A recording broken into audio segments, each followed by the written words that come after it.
Yes, stand. A little rusty.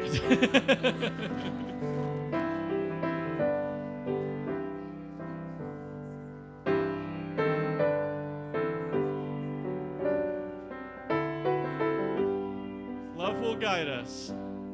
Love will guide us. Peace has tried us.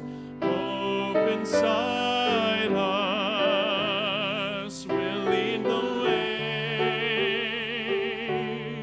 on the road from greed to giving.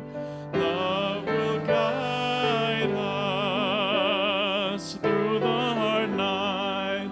If you cannot sing, if you cannot sing like angels, if you cannot speak before thousands, you can give from deep within you. You can change the world with your love. Love will guide us. Love will guide us. Peace has tried us.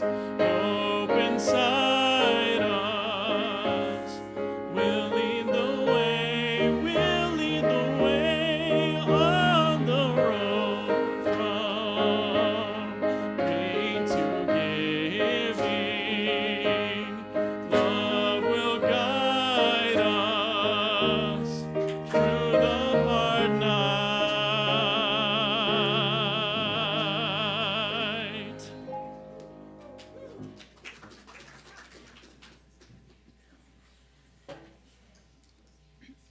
Thank you, Sam.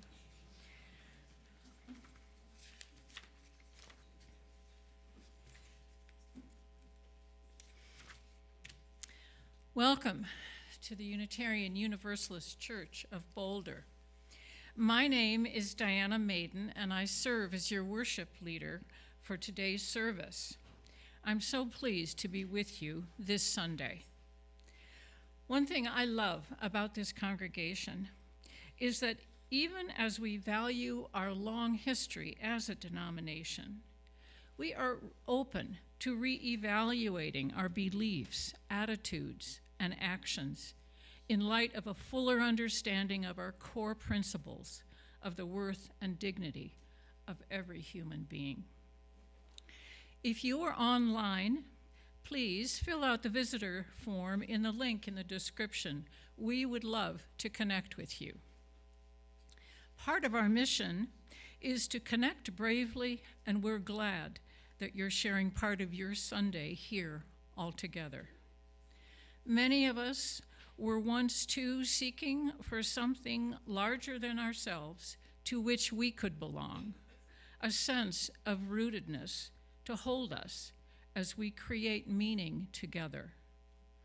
We do that well here, though not perfectly.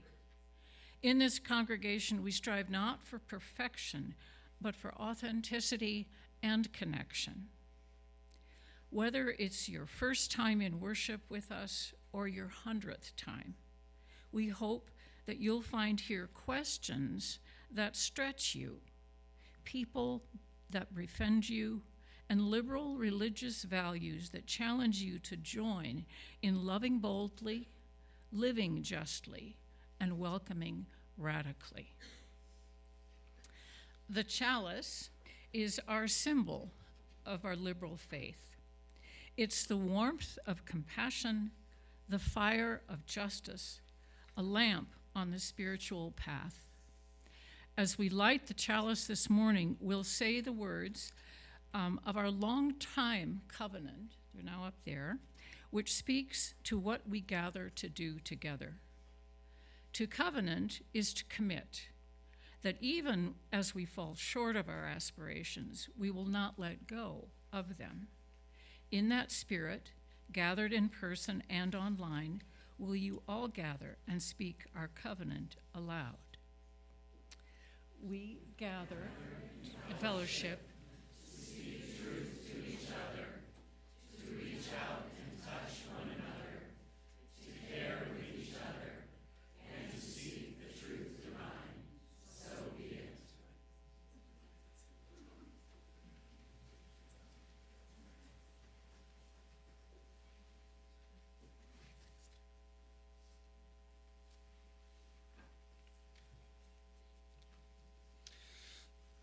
I have a story to tell, a true story to tell, but before I do, I was just struck at the 9 o'clock service. It's smaller for the Stones ritual. We do spoken joys and sorrows.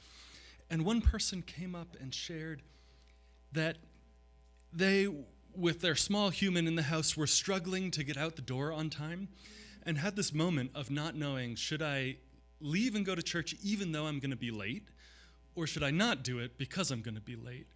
And she was placing a stone then out of gratitude for a community that does not give sour looks to people who come late. Right? Because it's going to happen to all of us. Gratitude for a community that does not make you feel guilty because you're just walking in the door right now, genuinely. As a person who, look at you all looking at the back. I said, does not make you feel guilty.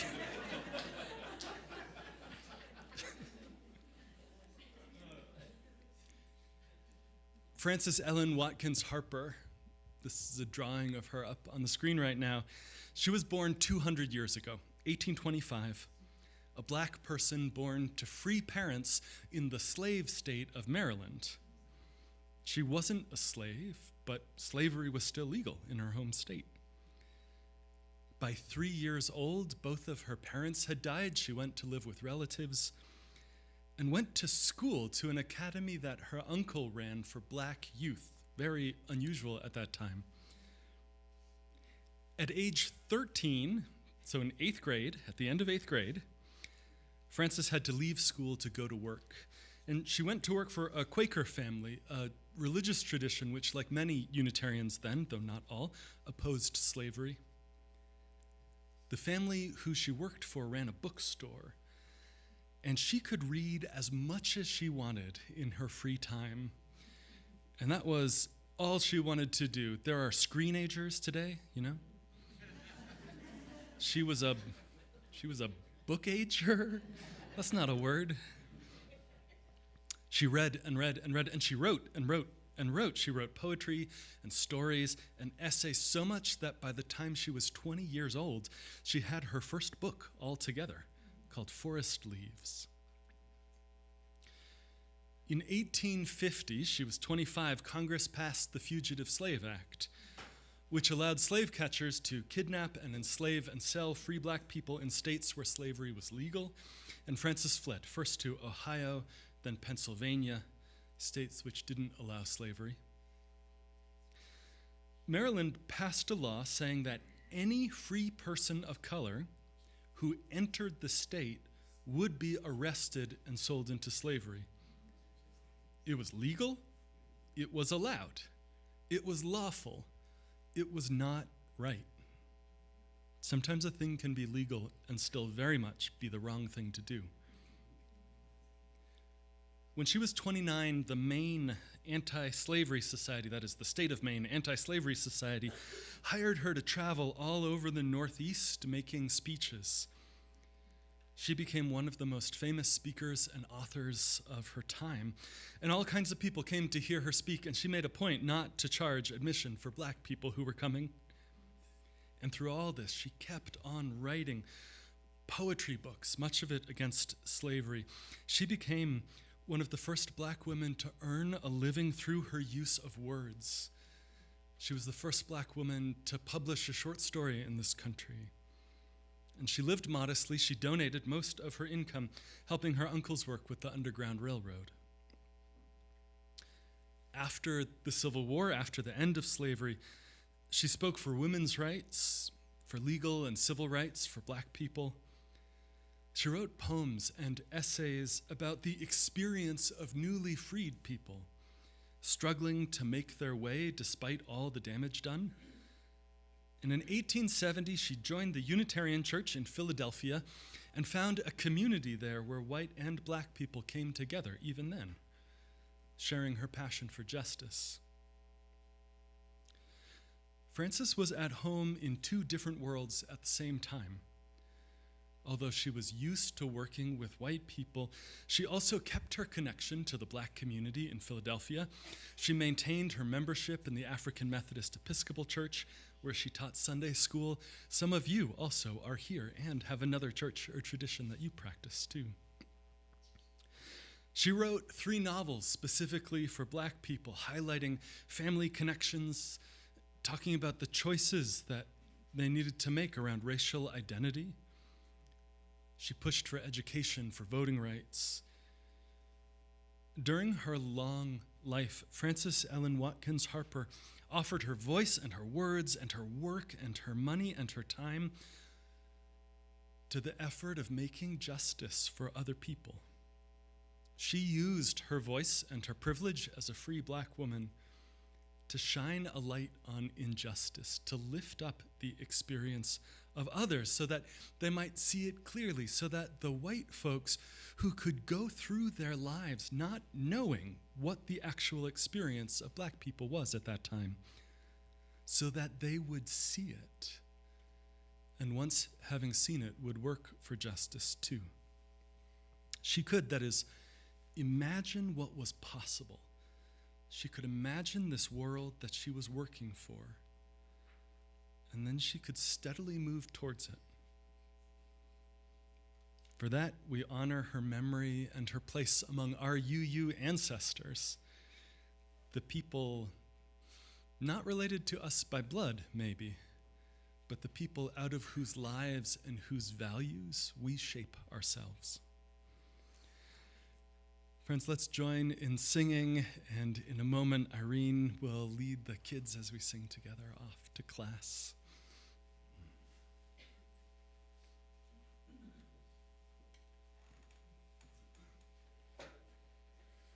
Friends, stand as you're able. We'll sing hymn 155, Circle Round for Freedom. If you're looking in the hymnal, you'll see there's 3 parts. The middle part is the melody. Austin will play through it once to familiarize us, but if you're already familiar, feel free to join in with harmonies as we sing together.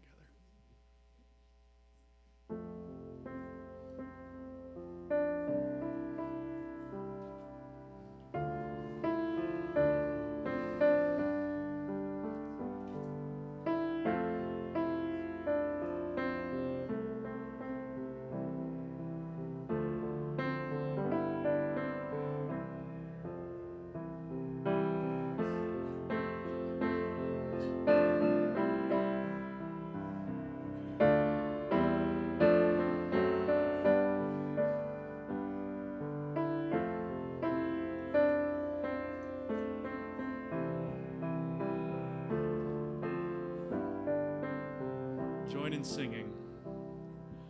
Circle round for freedom,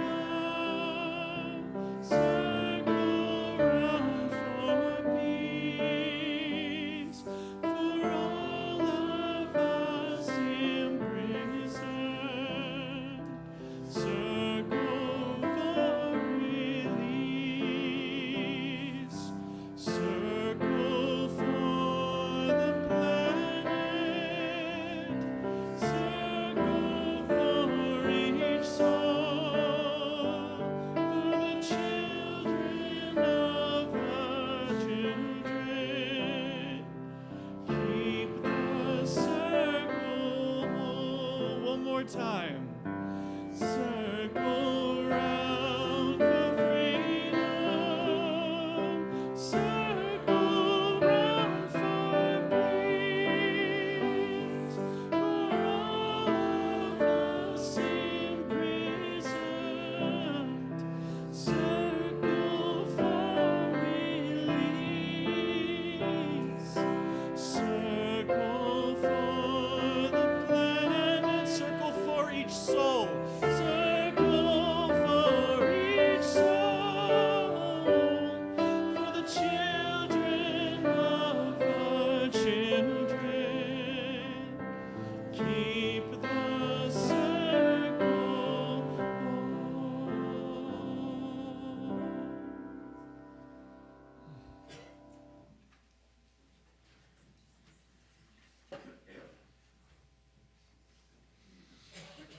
Will you take a breath with me?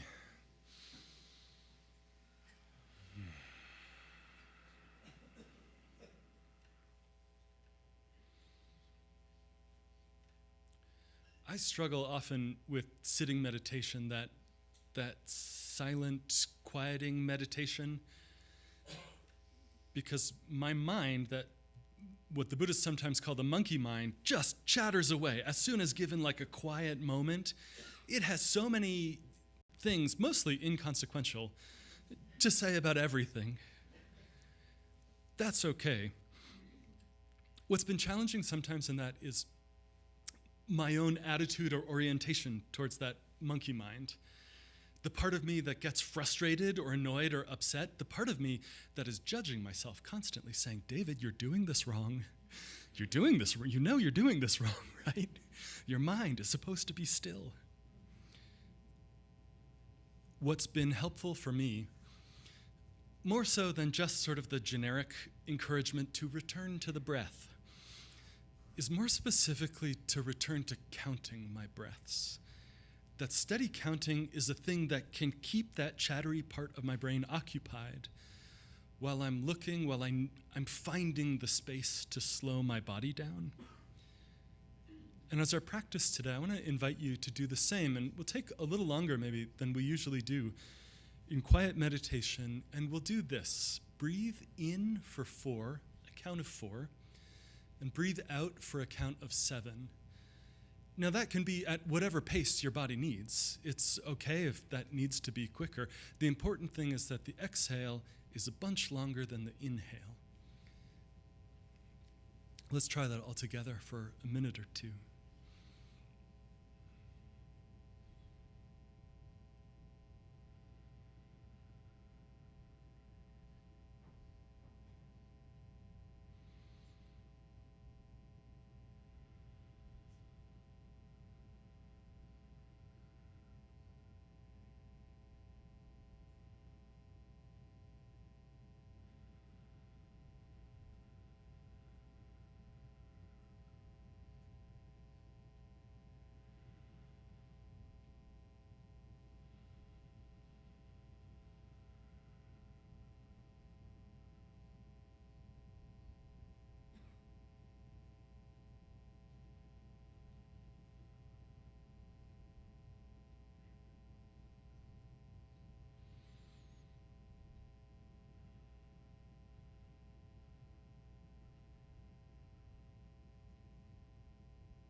Dr. Emily, our music director, who today is co-leading Music Sunday at Boulder Valley down the road, she said that practice of exhaling longer than your inhale, of slowing your breath, that shifts your nervous system. It moves you out of the sympathetic, which despite the name is the mode for your nervous system that is in fight or flight or constant like, yeah.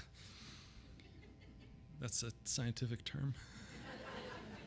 It moves you out of that mode of being in your body and your brain and into your parasympathetic, the quieter, stiller, less reactive part of yourself.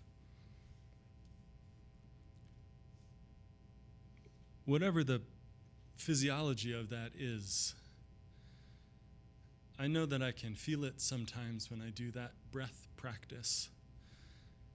That it's not just my mind that I'm slowing down a little bit by paying attention to the counting, but you can feel it in your body too.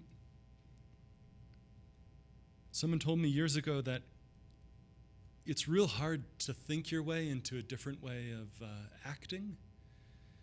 It's a lot easier to act your way into a different way of thinking. And I think of that with this breath practice.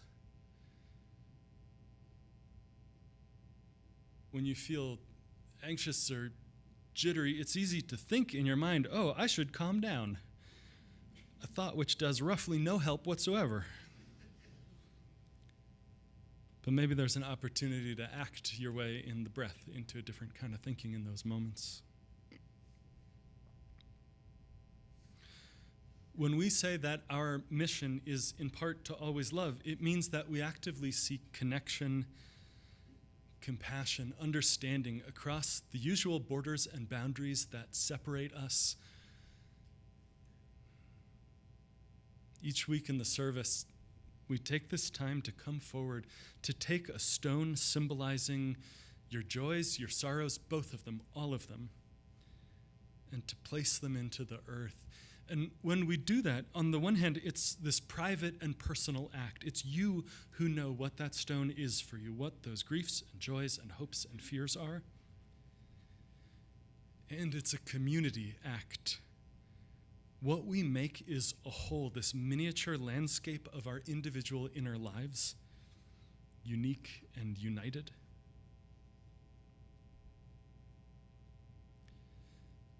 This week, we hold in love Linda Dixon on the Fraser Healthcare floor. We hope she gets better soon. And all who suffer from immoral policies and no due process. For the blessings and the concerns we carry, we hold this compassionate space with love. And as the music begins, I invite you to come forward, first the back of the room, then the sides and the front. Please come forward as you feel moved.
telling the story of Frances Ellen Watkins Harper working towards the liberation of enslaved people in the years before the Civil War, we know how the story will end.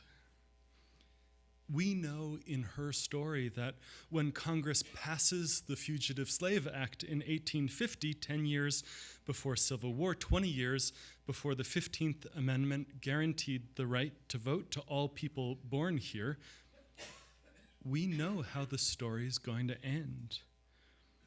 We know that the enslavers were on the wrong side of history. We know it wouldn't go on forever. But in 1854, when Frances began to crisscross New England speaking against slavery, she did not know how or when the story would unfold. She didn't know what was coming. She only knew to stay faithful to her values. She knew that it mattered to speak out, that it mattered to tell the stories of enslaved people. It mattered to help white America remember that they were human beings. Manhood, she wrote, meaning humanity, has learned its dignity and worth, she said once. And once you know that about humanity, once you know that the human person has that just by virtue of being a human being, it's hard to forget that. Even without knowing where the story would end or when or how, it mattered for her to say then and there, this is not right.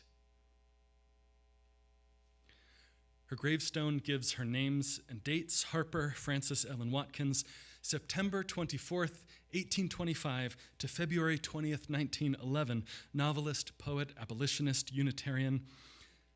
And then it lists on the stone, it lists a line from a poem of hers from 1858.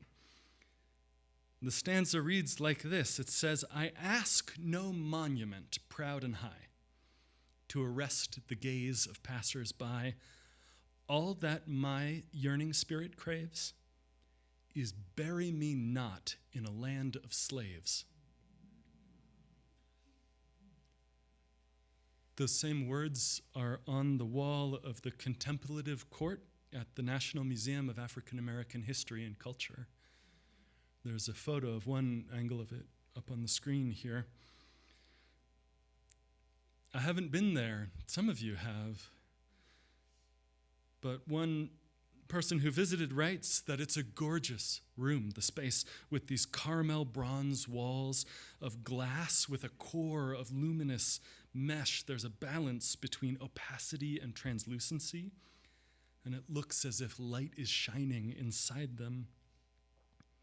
There's a cylindrical fountain, you can see a piece of it in the center of the room coming down from a skylight above, and the water creates a sound that conveys something in between a feeling of white noise and calming relaxation. Some visitors come here and sing. Others sit quietly staring at this constantly shifting liquid pool. It's a space for deep thoughts, for meditation, for making sense of everything you've seen. That museum, at least before its stories began to be revised this year, is a place to hold the whole honest story of this country, of enslavement, of the long and continuing and continuous struggle for freedom, which did not stop when slavery ended. And when they designed the museum, the designers, the curators, the architects understood well that it wasn't just a place for learning. It wasn't just a space to acquire information and data. It was a place for feeling. It was a place for being moved. And that we would need, each of us, everyone who visited that house, space and time and quiet community to feel their way into the future. On the wall across from Watkins Harper's lines of poetry is this one that we see, words from Martin Luther King Jr. "We are determined," he says, "to work and fight until justice rolls down like waters and righteousness like an ever-flowing stream." He's quoting the biblical prophet Amos, calling for justice in the 7th century BC. Amos wanted his people to understand 2,700 years ago, like Dr. King did, that private prayers and personal holiness were not more important to God than making the world just here and now. Amos wrote imagining the viewpoint of God. He wrote these lines in God's mouth in his book. He says, I spurn your festivals and smell no fragrance in your convocations. Should you offer up to me burnt offerings or grain offerings, I will not accept them, nor will I look on the well-being sacrifice of your fattened calves. Take away from me the noise of your singers. And look, the rituals themselves that he's naming are different, but what he's saying is the outward forms of being religious, of showing up and doing the right things at the right times, of saying the right prayers in the right ways, Amos says, God doesn't care about any of that. Take away from me the noise of your singers, nor will I listen to the melody of your lutes, but let justice well up like water, and righteousness like a steady stream. The words you say, he means, the words you say, the songs you sing, all of that, fine, but without actually reshaping this world into a place that's just and fair, why would God care, he says 2,700 years ago. Let justice well up like water and righteousness like a steady stream. Maybe Amos does have in mind those flood moments when a tidal wave of justice rises up. Those times happen, they come. But maybe also Amos is thinking of those little desert streams in the mountains. Maybe he's thinking about how those streams make change slowly. And maybe his invitation is not to feel that you've failed if you haven't been part of that tidal wave of justice, but instead to be part of a stream, a steady stream, steady wearing and grinding and cutting through granite over millennia. You've seen the mountain streams which have cut canyons 1/100 of a millimeter at a time. You've seen boulders worn smooth by 100 million grains of sand brushing them. You've seen rivers carve a path through mountains where there was no path. Let justice well up like water and righteousness like a steady stream. Maybe justice wells up all at once, but maybe it is that steady stream working day after day.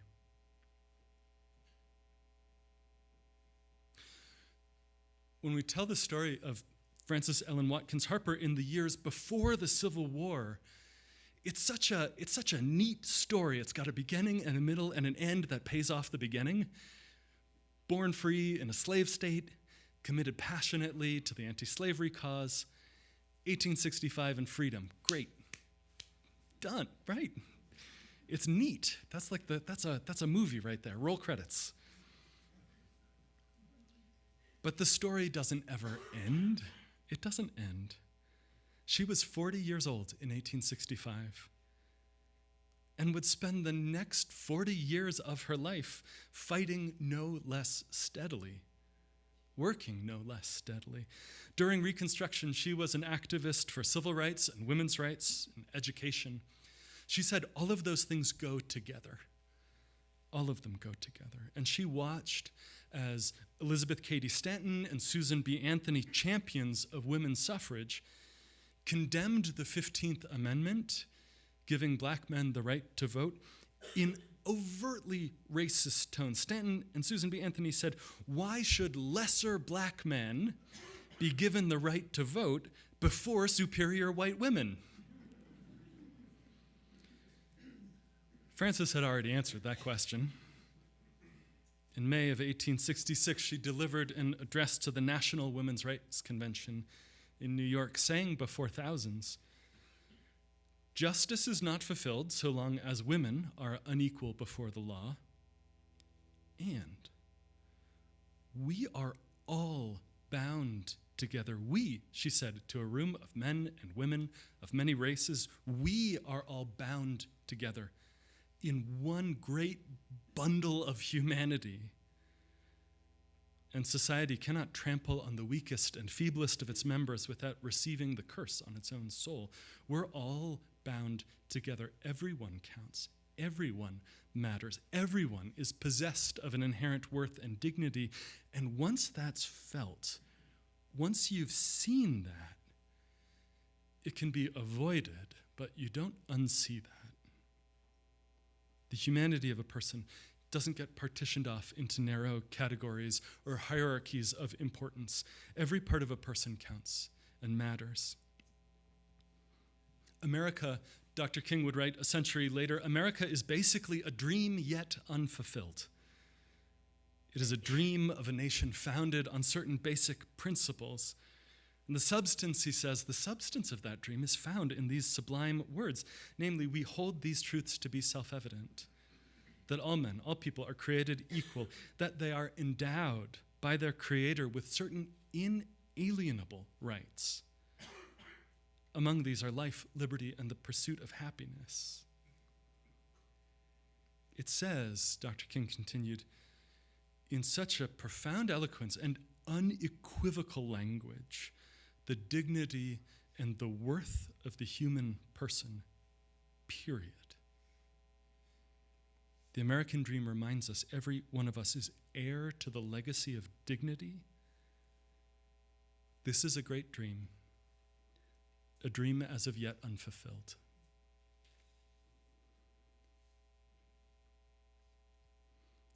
I spent this last week with 40 Unitarian Universalist ministers gathered at an old lodge from the 1930s on the banks of the Missouri River, north of St. Louis, just as that group's done for 74 years. One of these old, WPA-era lodges with dark walls and the huge beams made out of tree trunks and green leather chairs in front of a fireplace taller than me, and a flagstone patio above a wide green lawn falling away to the river, and the oaks and the maples there still with their leaves. Our topic this year in that group was resisting authoritarianism. What does it look like? What does it mean? What are we called to do in this moment? How do we survive the work? And I listened and listened and listened and took notes and drew to keep my hands busy while my monkey mind tried to stay focused. And I caught up with old friends and former students and senior colleagues. But here's the thing. Of all the analysis and books and articles and commentary and discussion, what stays with me the sharpest is this one story that I heard from a minister friend living in Oak Park, Illinois, just west of Chicago. Oak Park, it's an affluent, growing suburb of tree-lined streets, a dozen Frank Lloyd Wright houses. It's this beautiful Midwestern place. And my friend told me about walking his dog 2 weeks ago, first thing in the morning, just a little after sunrise, and witnessing a disappearance. That is to say, watching helpless as masked armed officers pulled a woman into a van down the street ahead of him and closed the door and drove away. It was quiet, he said. There was no one else out on the street. It was early, just down the block, on an ordinary, unremarkable morning. Secret police who did not identify themselves or the agency they were a part of, or their names, or the charges for which they were detaining this woman, or the destination to which she would be taken. Secret police abducted someone from the tree-lined streets of an affluent suburb. And my friend said he was frozen. His whiteness, his maleness, his age, his authority, none of that would stop him if they decided to arrest him, to beat him up. And it was fast, he said, so fast. In the quiet of the street afterwards, he called the local group coordinating reports of ice raids and let them know. This is not normal. This is not normal. This is not normal. At a protest in October, I saw a sign which read, "One day, everyone will have been against this."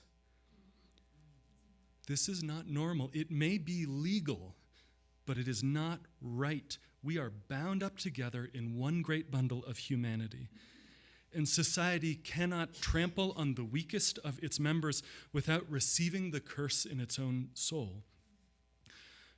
The choice, make no mistake, to send secret police to Oak Park, Illinois instead of Boulder, Colorado is an arbitrary flip of the coin. It's happening here already in Colorado, in plain sight.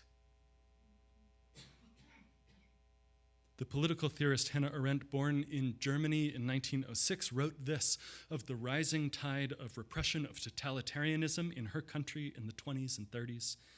She said, all of this, everything, all of it took place in public.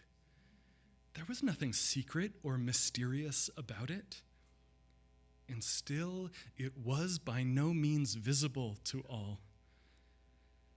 For until that very moment when catastrophe overtook everything and everybody, it was covered up not by realities, but by the highly efficient talk and double talk of nearly all official representatives who, without interruption and in many ingenious variations, explained away unpleasant facts and justified concerns.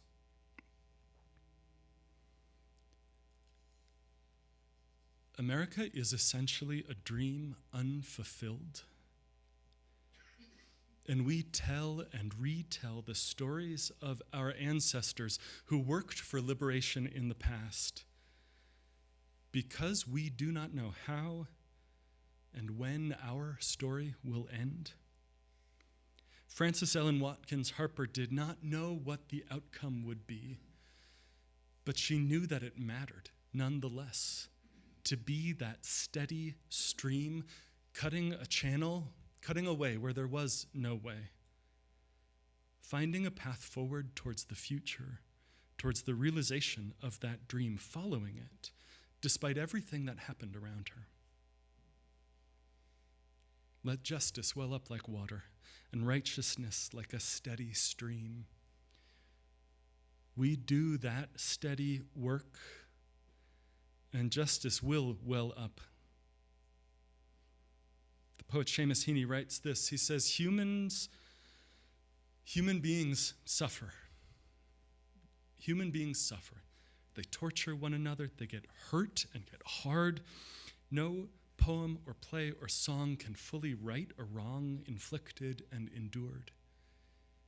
History says, don't hope on this side of the grave, but then once in a lifetime, the longed-for tidal wave of justice can rise up, and hope and history rhyme. So hope for a great sea change on the far side of revenge. Believe that a farther shore is reachable from here. Amen.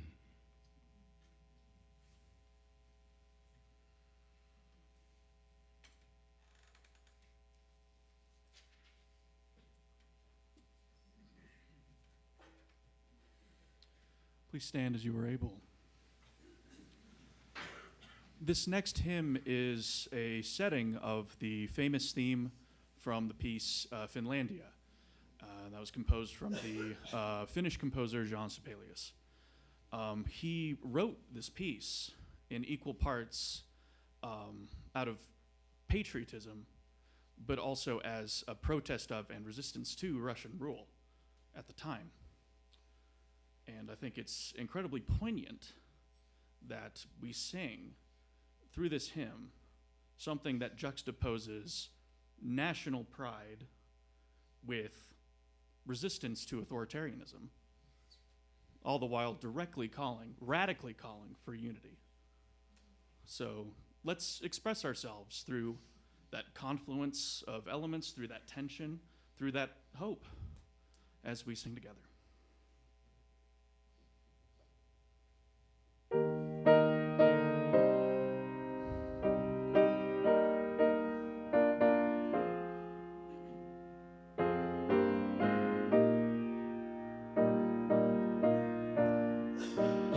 We would be one. We would be one as now we join in singing our hymn of love to pledge ourselves anew to that high cause of greater understanding of who we are and what in us is true. We would be one in living for each other to show to all a new community. We would be one in building for tomorrow a nobler world than we have known today. Again, we would be one. We would be one in searching for that meaning which bends our hearts and points us on our way. As one we pledge ourselves to greater service with love and justice, strive to make us free. Thank you.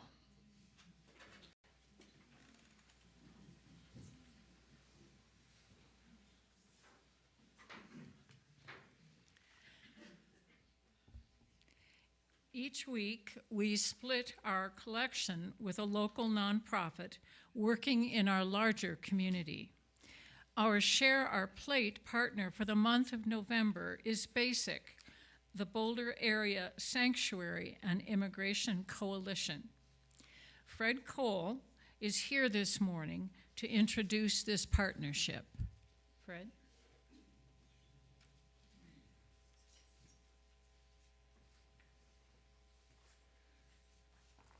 I realized a few minutes ago that this really is going to sound like my annual report.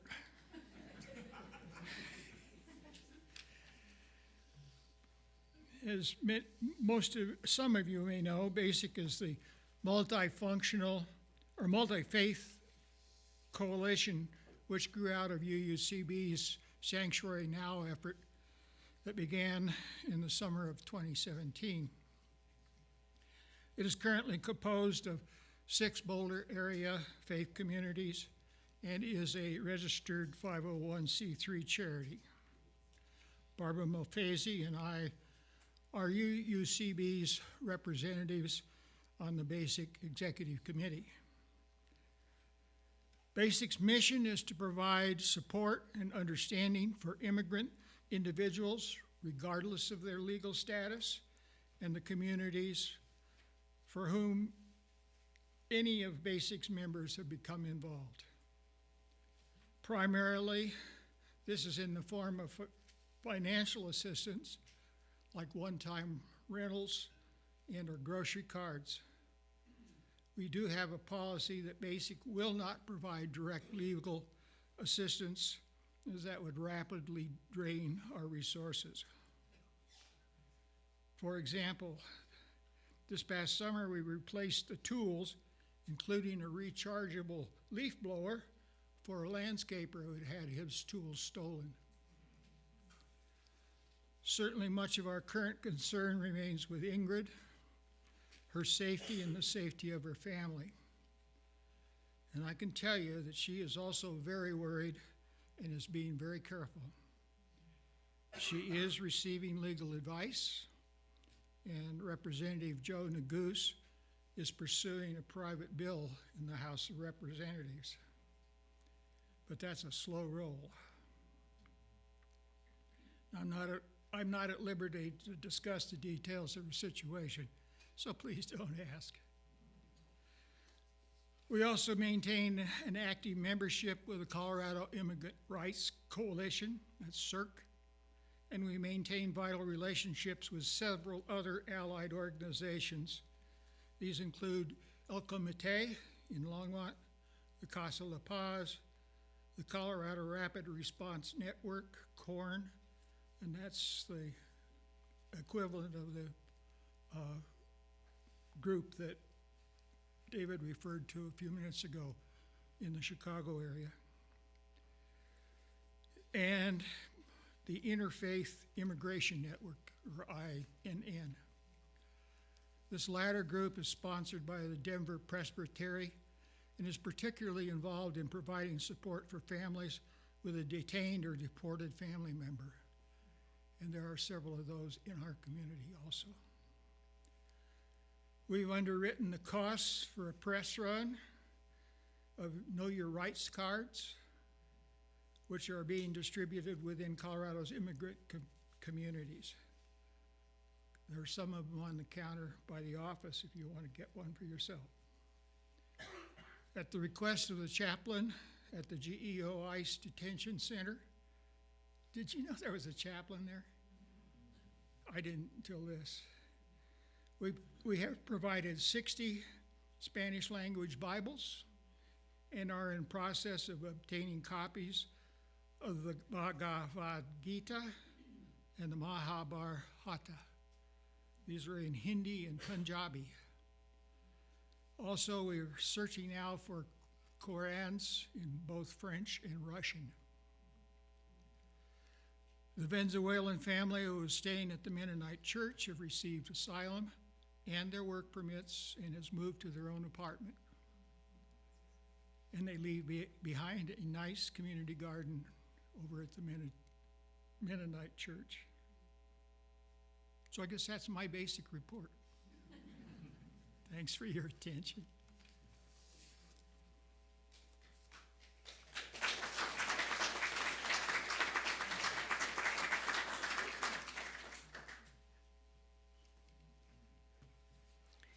I invite you to give as generously as you are able. For those online, you can use the QR code or find a link in the video description. For those gathered in person, you can scan the QR code or make a donation as the ushers now pass the baskets. May our gifts be used to enact justice, bring peace and love to the Boulder community.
Before we close this morning, I do have a few announcements.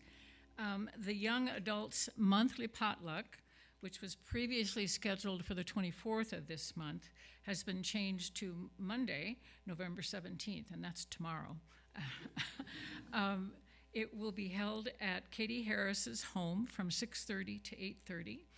Interested folks can email Rachel Peterson, and I'll give you the email address, but then you can see me afterwards if you need to repeat it. It's rachel.peterson.5683@gmail.com. So I'll be around if you want that repeated again. And then a second Thanksgiving or gathering announcement. On Thanksgiving Day, if you don't have other plans, you're warmly invited to our annual Thanksgiving Day potluck with our neighboring congregation, the Boulder Valley UU Fellowship in Lafayette. Please sign up on the sheet that's provided on the counter near the office, and everyone is welcome. Thank you. Sam?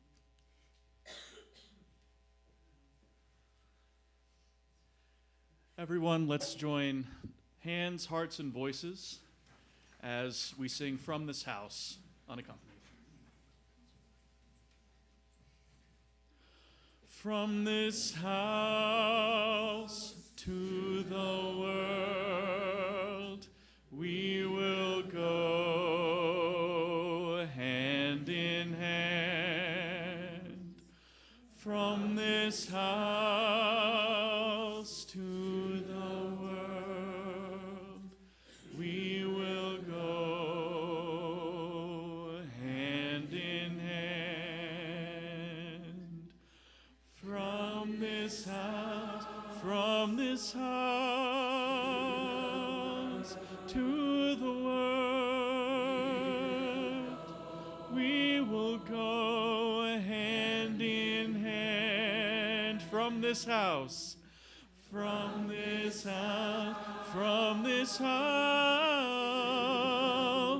to the world, we will go hand in hand. One more time.